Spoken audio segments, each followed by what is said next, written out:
नमस्कार, मैं हूं ललिता चक्रधारी। आप देख रहे हैं न्यूज प्लस 21। चलिए डालते हैं एक नजर सुबह की ताजा खबरों पर। पीएम मोदी आज सुबह 11 बजे रेडियो प्रोग्राम के जरिए राष्ट्र को करेंगे संबोधित। 3 जनवरी से 15 से 18 साल के उम्र को लगेगी वैक्सीन। 10 जनवरी से बुजुर्गों फ्रंटलाइन वर्कर्स को लगेगी बूस्टर डोज। बीजेपी अध्यक्ष जेपी नड्डा आज उत्तराखंड पर करेंगे अहम दौरा। रक्षा मंत्री राजनाथ सिंह लखनऊ में ब्रह्मोस मिसाइल प्रोडक्शन यूनिट का करेंगे शिलान्यास।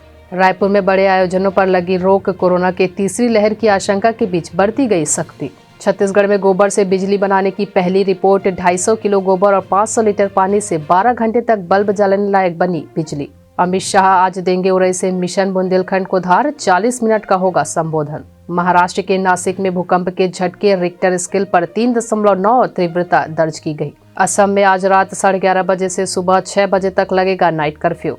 भारत और साउथ अफ्रीका के बीच सीरीज के पहले टेस्ट क्रिकेट मैच की होगी शुरुआत। ऐसे ही तमाम जानकारी से लगातार अपडेट रहने के लिए हमारे चैनल को लाइक और सब्सक्राइब करना ना भूलें। नोटिफिकेशन के लिए बेल आइकन को जरूर दबाएं। देखते रहिए न्यूज़ प्लस 21, आपके हक की बात।